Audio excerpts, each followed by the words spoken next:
contra os mais pobres e em defesa dos próprios bolsos recheados. Mercado financeiro chantageia o governo Lula. Vem comigo.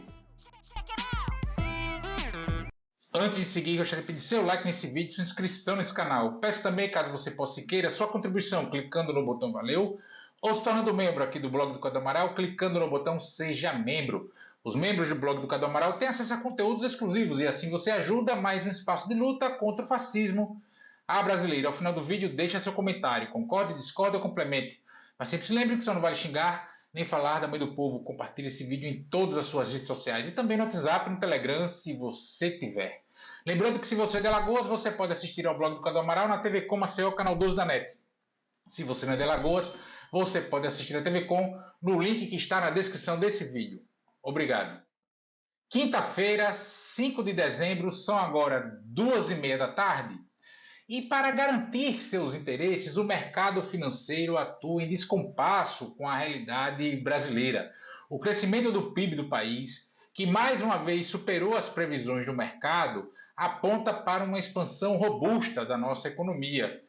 Agora, em 2024, estima-se que o PIB brasileiro crescerá em 4%. Esse crescimento é impulsionado principalmente pelos investimentos públicos e privados, evidentemente sempre com aquela mãozinha do Estado, e pelo aumento dos gastos das famílias. Mas o mercado se pauta em sua linha ideológica sempre para impedir o crescimento econômico na vida real das pessoas, distorcendo dados e ignorando, entre outras questões, entre outras coisas, a atividade econômica no seu todo.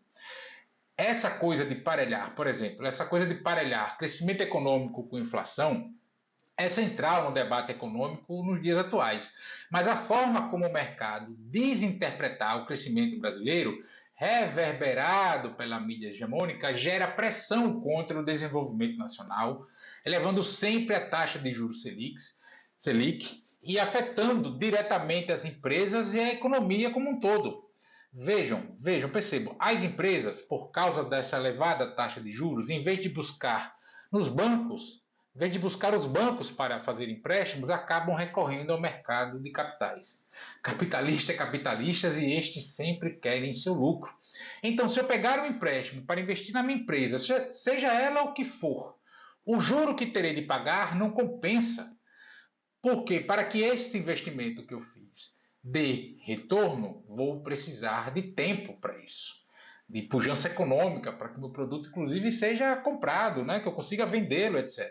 No mercado de capitais, pegando em dinheiro de fundos, por exemplo, o meu retorno é mais rápido.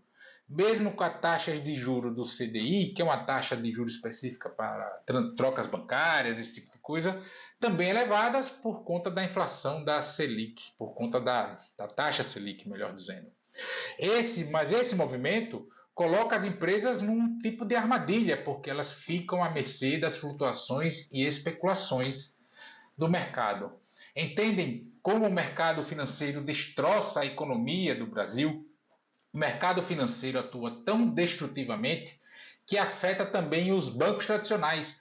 Estes dependem da atividade econômica interna para poderem conceder créditos. Ou seja, quem está mandando no pedaço é um pequeno grupo de especuladores que operam o mercado de títulos públicos e fundos de investimento. Estes têm poder para manipular a taxa de juros para atender seus interesses, que já está tão visível quanto a luz do sol ao meio-dia, são diferentes dos interesses do povo brasileiro. Aliás, de qualquer povo. Essa mistura entre mercado financeiro e mídia hegemônica cria um cenário de chantagem e manipulação, onde a estabilidade econômica fica em segundo plano, em nome de interesses corporativos. A manipulação da taxa de juros, que deveria servir como uma ferramenta para o crescimento sustentável, acaba sendo utilizada para atender a objetivos financeiros imediatos.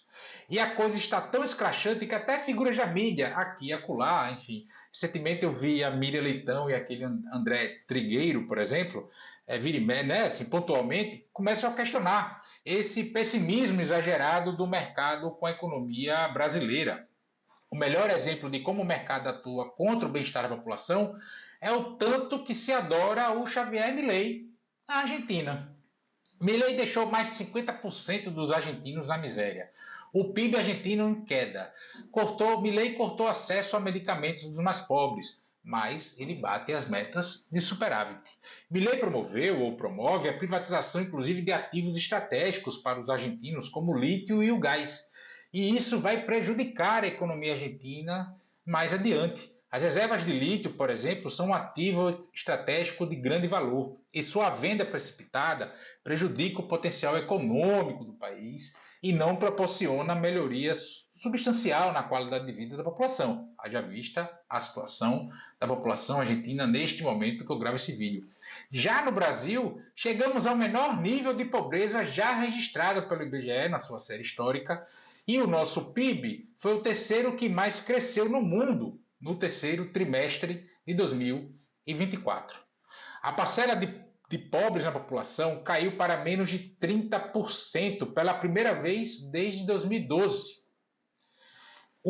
A extrema pobreza, que representava 4,4% dos brasileiros, também caiu consideravelmente nesse período agora do governo Lula. Os dados são da síntese de indicadores sociais, uma análise das condições de vida da população brasileira do IBGE para este ano de 2024, que mostra um recuo de 14,7% entre os pobres e de 24,6% na extrema pobreza.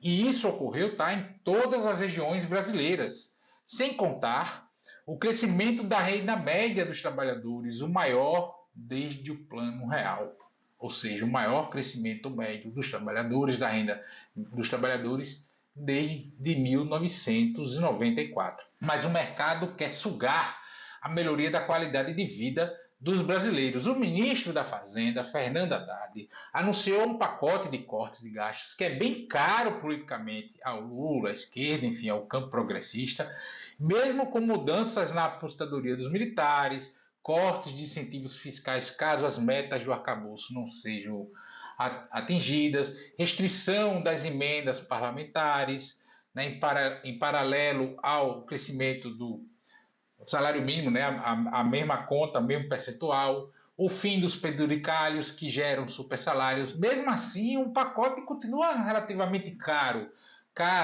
ao Lula, ao PT, à esquerda brasileira. E o mercado chiou, deu chilique, está de mimimi por conta desse anúncio. Sem contar, ainda no anúncio da Haddad, a isenção de imposto de renda para quem recebe até R$5.000 por mês e a cobrança para os mais ricos, mesmo alíquotas pequenininhas ali, né? E aí levando-se em conta os dividendos também, né? Dividendos que até então não eram pagos, né? Isso é algo inédito na história brasileira. Mas o poderio político do mercado financeiro ali da Faria Lima, em São Paulo, tem imposto um freio ao desenvolvimento nacional, uma vez que a manipulação da taxa de juros, a especulação financeira e a busca incessante por lucros rápidos acentuam os problemas socioeconômicos do Brasil. O governo Lula atua na contramão dessa lógica. Aliás, os governos Lula, os dois primeiros também, apesar de sempre terem sido governos contraditórios em muitos aspectos. Todos os governos Lula foram bastante contraditórios em diversas áreas, em diversas questões. E o atual agora, né, não seria diferente, ainda mais com a conjuntura social e política pela qual o Brasil atravessa. Não é à toa que 90% do mercado financeiro, segundo o Instituto Quest, reprova o presidente Lula. Mesmo falando aí, vamos lá, de um universo de cerca de 100 pessoas, esse é um sinal cristalino que Lula não atende aos interesses do mercado, mas, precisamos admitir, cede em muitas questões, porque é do jogo da política. Quem acha que a política só é feita dando chute nos peitos dos outros, dos discordantes, não sabe fazer política, sabe brincar de menino mimado que quando fica de castigo no canto, na quina da sala, fica lá batendo a testa na parede. O mercado financeiro, a mídia hegemônica, aliados aos famintos parlamentares do Centrão em Brasília, pressionam e chantageiam o governo Lula para cortar investimentos em infraestrutura e em políticas sociais, dando ali mais uma folga para a sucção de recursos públicos do orçamento da União para a amortização da dívida pública. Por isso, a dívida brasileira não para de crescer, pelo menos não no ritmo que nós temos aí. Quanto maior a taxa de juros, maior a dívida. E o que o Banco Central, ao menos o que se especula na mídia enquanto eu gravo esse vídeo, fará na próxima reunião do Copom? Aumentar a taxa Selic. O Banco Central, que realizou mais de 120 swaps cambiais para segurar a especulação do dólar no Brasil durante o governo Bolsonaro, mas durante o governo Lula, com esses constantes ataques à nossa moeda, não fez um swap cambial sequer. A atual independência do Banco Central se dá somente em relação à vontade popular e ao bem-estar dos brasileiros. Em relação à fome dos agentes do mercado financeiro, o comportamento é o oposto. A realidade que temos agora é o da chantagem explícita, cujo objetivo é o enfraquecimento político de Lula e de seu entorno e o engordamento das contas bancárias dos financistas, que se irritam com investimentos públicos, mas não deixam de tomar suas margaritas com os ataques à democracia, com centenas de milhares de mortes na pandemia, com a fraude nas Americanas, com as filas de osso que vimos no passado recente em nosso país. Não. O que incomoda essa gente é a promoção do desenvolvimento e da inclusão social e econômica. Essa chantagem do mercado financeiro não é contra o governo Lula, é contra o povo brasileiro.